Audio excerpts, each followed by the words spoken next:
మాట వినకుంటే పెళ్లి చేస్తే వీడు దారిలోకి వస్తాడురా అని సామెతి ఎవరనేవారండి? పెద్దవారు. ఇప్పుడు వారికి బుద్ధి ఉంది అందామా, బుద్ధి లేదందామా?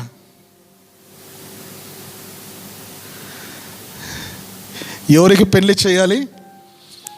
చక్కగా బాధ్యత కలిగిన వాడుగా ఉన్నాడు, బాధ్యత కలిగిన రీతిగా ప్రవర్తిస్తూ ఉంది, చక్కగా చేస్తున్నారు, చక్కగా నేర్చుకుంటున్నారు. ఇప్పుడు వీరికి వివాహము చేస్తే మంచిది అని ఆలోచన చేయాలి.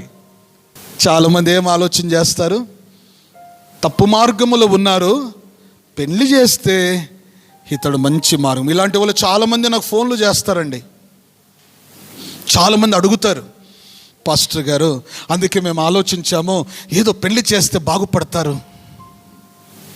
బైబిల్ చెప్పిందా?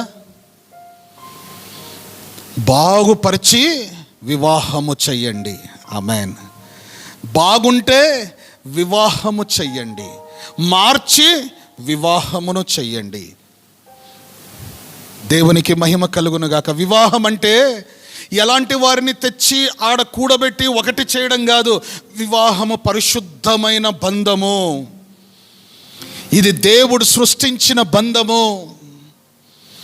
దేవుడు జనములుగా వికసింప చేయడానికి ఒక పనిని భూలోకములో దేవుడు పెట్టాడు. అదే వివాహ బంధము. హల్లెలూయా. వివాహ కార్యం అనేది ఇద్దరు యోగ్యుల మధ్య జరిగే ఒప్పందము, ఇద్దరు యోగ్యుల మధ్య జరిగే ప్రేమ అనుబంధము, ఇద్దరు యోగ్యుల మధ్య జరిగే దేవుని మహిమకరమైన కార్యము.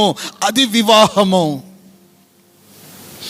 బాగలేరని నువ్వు చేయడం వివాహం కాదు, వినటం లేదని చేయడం వివాహము కాదండి. దేవుని చిత్తములో ఉన్నారు కాబట్టి ఇప్పుడు వీరికి వివాహము చేస్తే దేవునికి మహిమకరంగా సమాజంలో బ్రతుకుతారు. హల్లెలూయా.